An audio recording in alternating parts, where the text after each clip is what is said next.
केशवपुर गांव में अधिकतर लोग खेती करने वाले ही थे। पूरे गांव में सिर्फ 2 ही कुएं थे जिनसे लोगों को पानी मिलता था।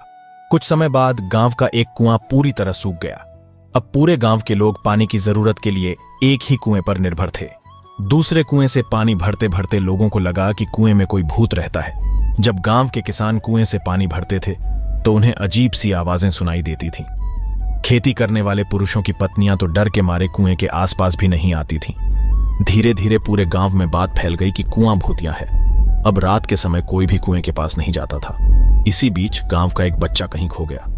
काफी ढूंढने के बाद भी बच्चा जब नहीं मिला तो कुछ लोग कुएं के पास बच्चे को देखने के लिए गए। वहां पहुंचे लोगों ने बच्चे को कुएं के अंदर मरा हुआ पाया।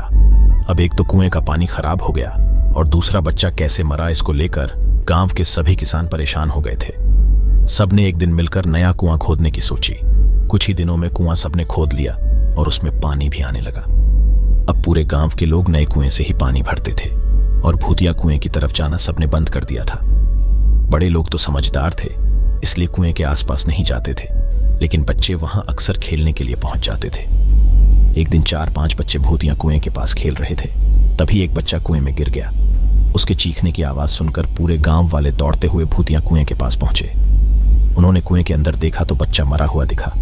सबने उस बच्चे के साथ खेल रहे दूसरे बच्चों से पूछा आखिर क्या हुआ था। बच्चों ने कहा वो खेलते खेलते पानी को देखने गया और अचानक कुएं में गिर पड़ा।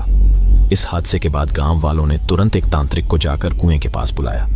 वहां पहुंचकर तांत्रिक ने बहुत सारे मंत्र पढ़े, जिसे सुनकर भूत सबके सामने आ गया।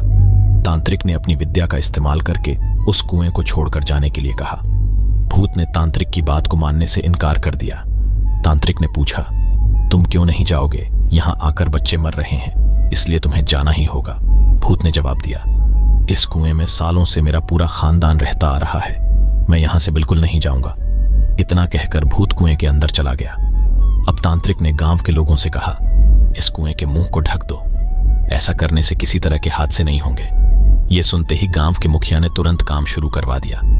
दूसरे दिन कुएं के मुंह पर जाली डालकर पूरी तरह से रेत और सीमेंट से पक्का ढक्कन बना दिया गया और उसे ढक दिया गया।